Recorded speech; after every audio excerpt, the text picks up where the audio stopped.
ونقله في الأصلاب من آدم إلى شيث ونوح وإبراهيم وإسماعيل، وكل نبي هدى به مستجيرا، وما منهم إلا من أخذ عليه العهد والميثاق ليؤمنن به ولينصرنه، وكان ذلك في الكتاب مسطورا.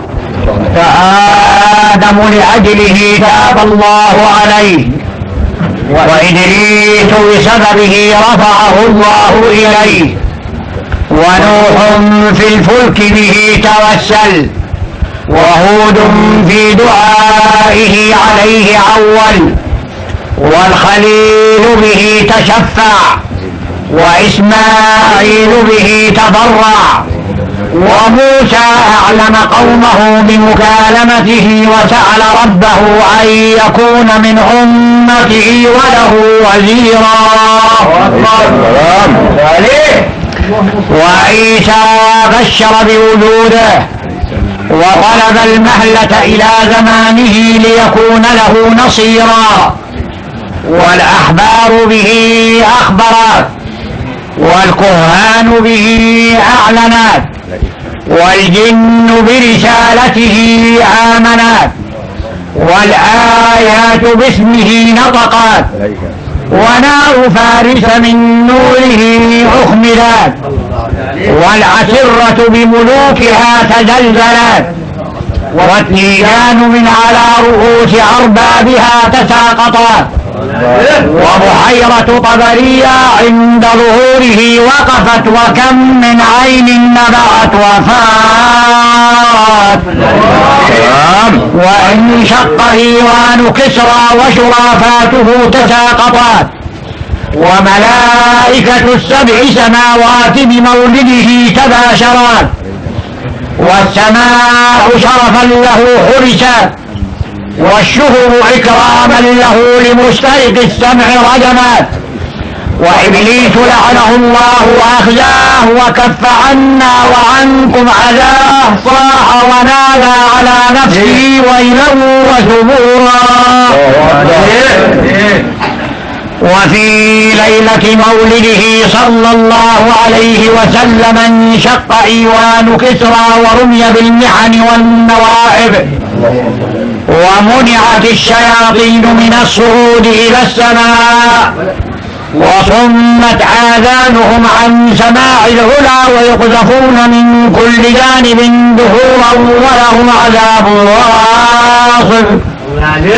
كل ذلك لحرمة هذا النبي الكريم والرسول السيد السند العظيم المنزل عليه في الآيات والذكر الحكيم. إنا زينا السماء الدنيا بزينة من كواكب، قلبه لا يغفل ولا ينام، ولكن للخدمة على الدوام مراقب، سمعه يسمع صرير القلم، بصره إلى السبع الطباق ساقب، لسانه ما نطق بالهوى ولا تحدث قط بحديث كاذب.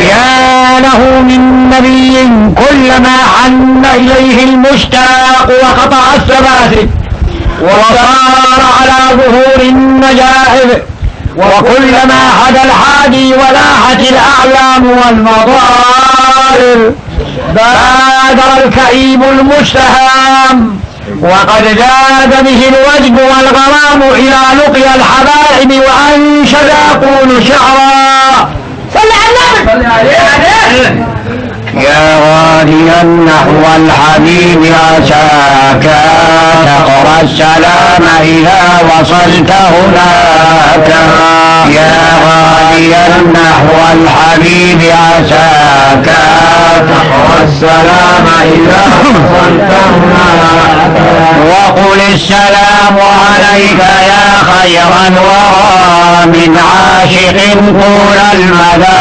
يهواك، غاديا نحو الحبيب عساك تقرأ السلام السلام إذا وصلت هناك وعساك تجري ذكر مثلي عنده فهو الشفاء لدائنا ولذاك يا غاليا نحو الحبيب عساك تقرأ السلام إذا وصلت هناك وعسى تقول متيم يا مصطفى لو نال حظا وافرا لاتاك يا غاديا نحو الحبيب عساك تقرأ السلام إذا وصلت هناك أنت الذي لولاك ما سرت الصبا سحرا ولا عرف الهدى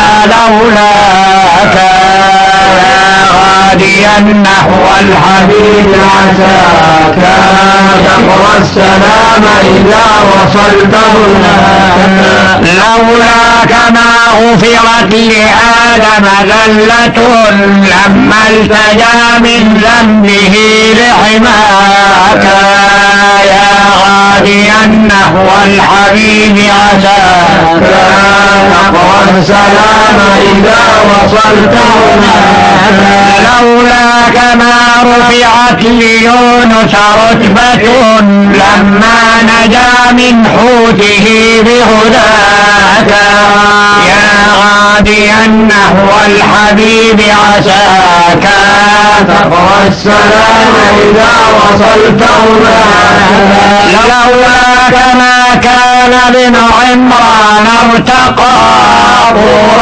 الخطاب ونال من نجواك يا غاديا نحو الحبيب عساك تقرأ السلام إذا وصلت هناك ولقد سريت إلى المهيمن ليلة والله ما أحد سرى مسراك يا غاديا نحو الحبيب عساك تقرأ السلام إذا وصلت هناك في الجسم كان تراك ذا عريبة وتحكمت في ملكه عيناك يا غاديا نحو الحبيب عساك تقرأ السلام إذا وصلت هناك وطلبت تخلع نعل رجلك هيبة فأتى النداء لا تخلع نعلاك يا غاديا نحو الحبيب عساك تقرأ السلام إذا وصلت هناك يا ليتني نعل لرجلك سيدي ورقيت بي تسعى إلى مولاك يا غاديا نحو الحبيب عساك تقرأ السلام إذا وصلت هناك ناداك جبريل الأمين مخاطبا لك بالكرامة عن رضا مولاك يا غاديا نحو الحبيب عساك تقرأ السلام إذا وصلت هناك قد نلت بالمعراج كل فضيلة ورأيت جبار السماء وراك يا غاديا نحو الحبيب عساك تقرأ السلام إذا وصلت هناك صلى عليك الله ربي دائما ما حن مشتاق إلى رؤياك يا غاديا نحو الحبيب عساك تقرأ السلام إذا وصلت هناك وعن بعض الأحبار رضي الله تعالى عنه أنه قال قال رسول الله صلى الله عليه وسلم لما أراد الله سبحانه وتعالى خلق المخلوقات وخفض الأرضين ورفع السماوات قبض قبضة من نوره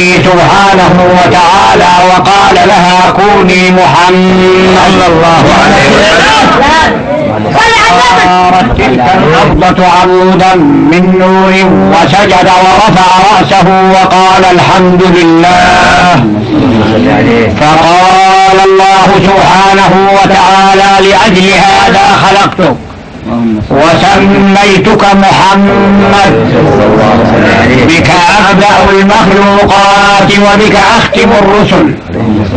فأمر الجليل جل جلاله جبريل أن يأتيه بالطينة التي هي من نور محمد، فأخذها وغمسها في أنهار الجنة، فعرفت الملائكة أنه سيد المرسلين وسيد الأولين والآخرين قبل أن يعرف آدم ب1000 عام.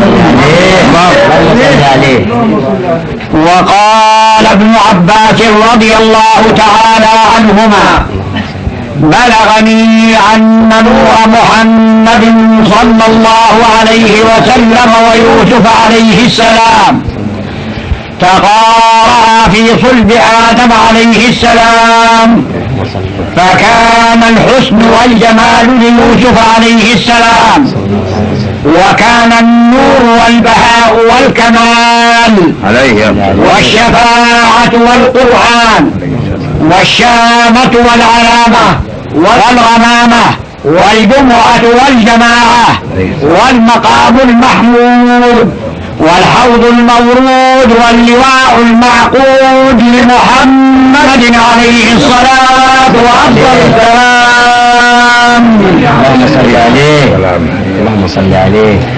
قال: ثم إن الله سبحانه وتعالى قسم نور محمد 10 أقسام، فخلق من القسم الأول العرش، ومن الثاني الكرسي، ومن الثالث اللوح، ومن الرابع القلم، ومن الخامس الشمس، ومن السادس القمر، ومن السابع الكواكب، ومن الثامن نور المؤمنين، ومن التاسع نور القلب، ومن العاشر روح محمد عليه الصلاة والسلام. قال: ولما خلق الله القلم قال: اكتب توحيدي في خلقي لا إله إلا الله. فكتب القلم من كلام الله عز وجل 100,000 عام وسكن. فقال الله سبحانه وتعالى: اكتب يا قلم. فقال القلم: يا رب وما أكتب؟ فقال: اكتب محمد رسول الله. فقال القلم: ومن هو محمد الذي قرنت اسمه مع اسمك؟ فقال الله سبحانه وتعالى: تعدل يا قلم، وعزتي وجلالي لولا محمد ما خلقت عرشا ولا كرسيا ولا سماء ولا أرضا ولا شمسا ولا قمرا ولا ليلا ولا نهارا.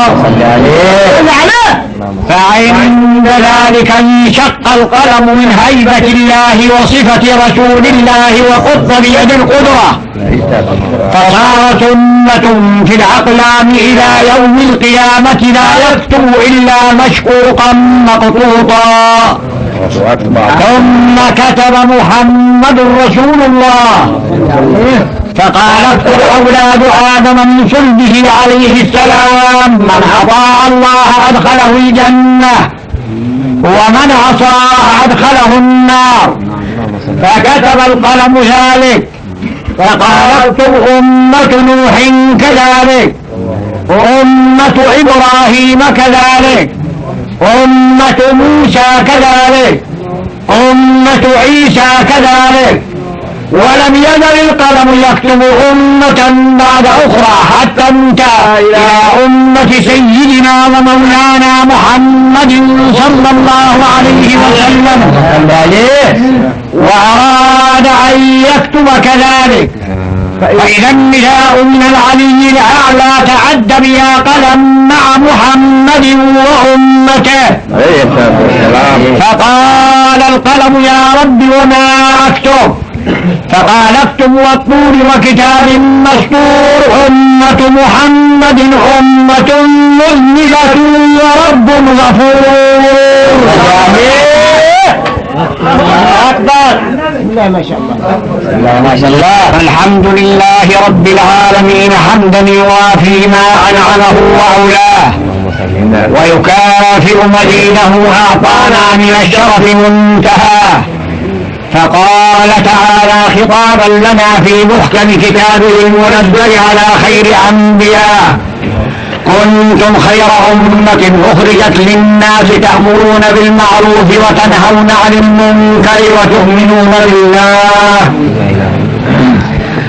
الحمد لله الذي قد خصنا بالمصطفى خير البرية أحمد. الحمد لله الذي قد خصنا بالمصطفى خير البرية أحمد. باللطف والإرشاد أرسله لنا فالخير كل الخير عند محمد. الحمد لله الذي قد خصنا بالمصطفى خير البرية أحمد. تالله ما عتت النساء بمثله كلا ولا تأتي بمثل محمد. الحمد لله الذي قد خصنا بالمصطفى خير البرية أحمد. ذلت له أعناق كل عداته يا سعد عبد طائع لمحمد. الحمد لله الذي قد خصنا بالمصطفى خير البرية أحمد. ذلت له أعناق كل عداته يا فوز من يصغى لمدح محمد. الحمد لله الذي قد خصنا بالمصطفى خير البرية أحمد. صلت جميع الرسل مع أفلاكها في ليلة المعراج خلف محمد. الحمد لله الذي قد خصنا بالمصطفى خير البرية أحمد. ضمن الإله لمن يصلي مرة عشرا عليه ومثله لمحمد. الحمد لله الذي قد خصنا بالمصطفى خير البرية أحمد. إن شئت من بعد الضلالة تهتدي صلي على الهادي البشير محمد. الحمد لله الذي قد خصنا بالمصطفى خير البرية أحمد. يا قومنا صلوا عليه واغفروا بالبشر والعيش الهني الأرغدي. الحمد لله الذي قد خصنا بالمصطفى خير البرية أحمد. صلوا عليه وارفعوا أصواتكم لكم في يومكم قبل الغد. الحمد لله الذي قد خصنا بالمصطفى خير البرية أحمد. ويخصكم رب الأنام بفضله والفوز بالجنات يوم الموعد. الحمد لله الذي قد خصنا بالمصطفى خير البرية أحمد. قصدي وقوف عند باب محمد في خدمة لو كان ذلك في يدي. الحمد لله الذي قد خصنا بالمصطفى خير البرية أحمد. وأنش ترب الهاشمي بلحيته والدمر يجري رب تم مقصدي. الحمد لله الذي قد خصنا بالمصطفى خير البرية أحمد.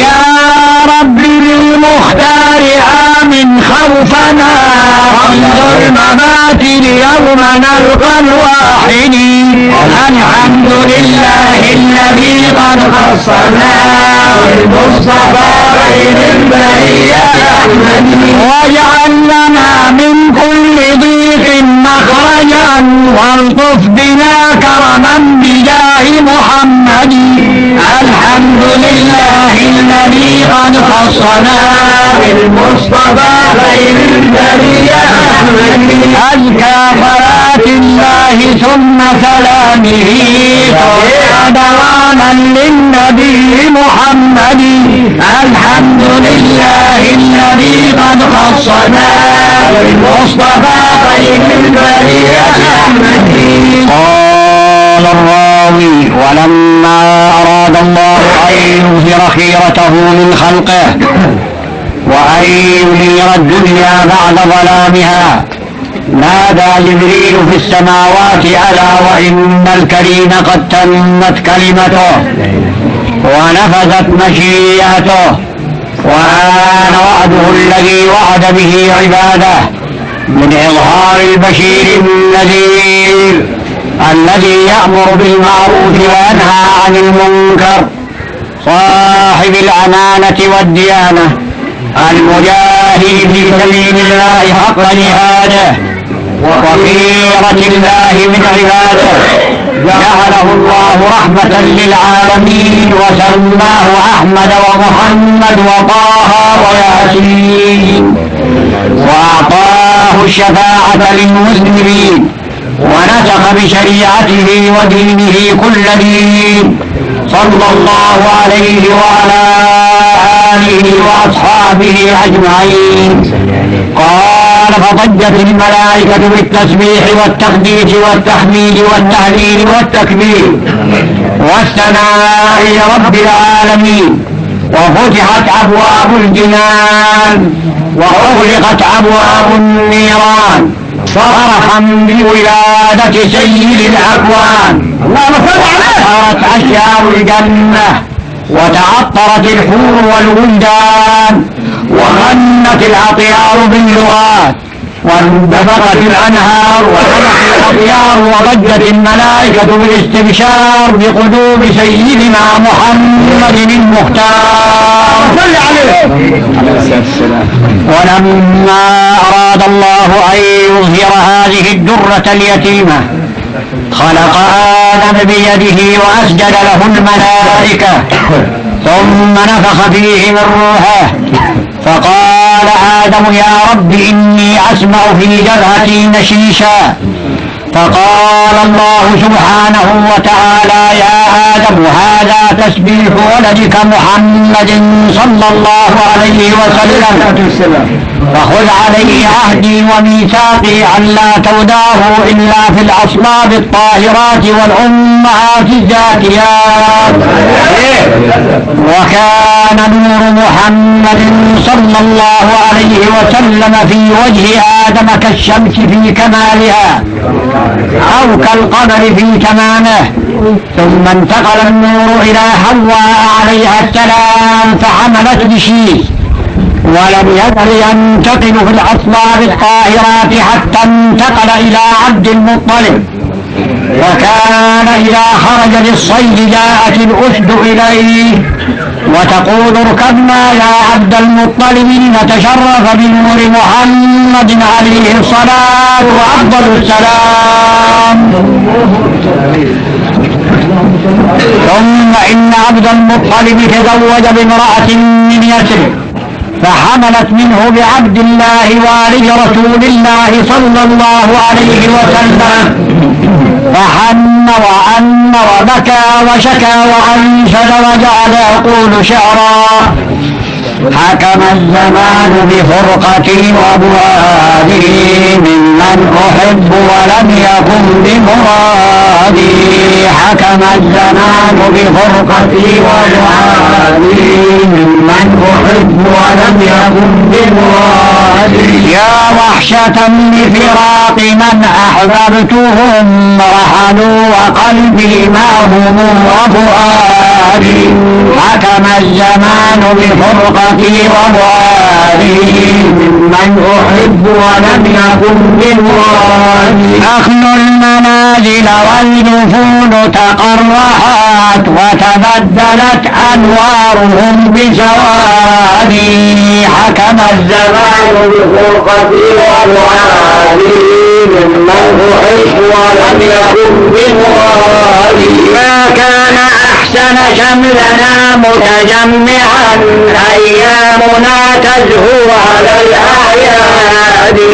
حكم الزمان بفرقتي ومعادي ممن أحب ولم يكن بمرادي. ولقد وقفت على الديار مساعدا ومدامعي تجري كسيل الوادي. حكم الزمان بفرقتي ومعادي ممن أحب ولم يكن بمرادي. فأجابني الدهر المفرق بيننا أسمعت من سكن القبور ينادي.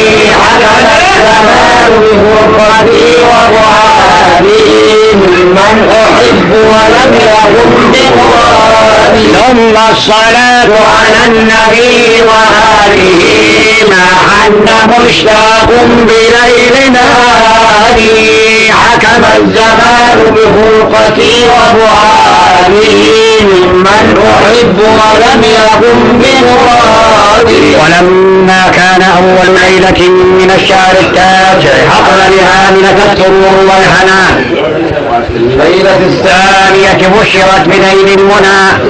وفي الليلة الثالثة قيل لها لقد حملت لمن يقوم بحمدنا وشكرنا. وفي الليلة الرابعة سمعت تسبيح الملائكة في السماء. وفي الليلة الخامسة رأت الخليل عليه السلام وهو يقول لها أبشري يا آمنة فقد حملت لصاحب القدر والسنة. وفي الليلة السادسة كبر عندها الفرح والهنا. وفي الليلة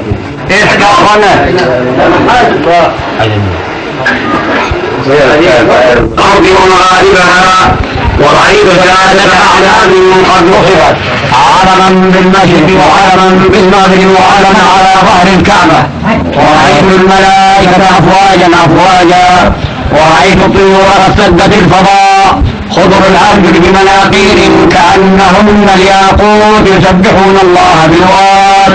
وقالت آمنة فأخذ بالعطش وإذا بطائر قد هبط عليه وبيده شربة من لؤلؤة بيضاء فناولني إياها فإذا هي أبرد من الثلج وأحلى من العسل. فشربت ذلك الماء كله فطاب قلبي وحمدت ربي فمن له حاجة فليقل يا قاضي الحاجات ويا مجيب الدعوات ويا غافر الذنب والخطيئات ويا كاشف الضر والبليات يا رب العالمين. قالت آمنة فسكتت الأصوات وهدأت الحركات وتطاولت الأعناق وإذا بطائر أبيض قد مروا إلى حي على ظهري فوضعت ولدي محمد عليه الصلاة والسلام.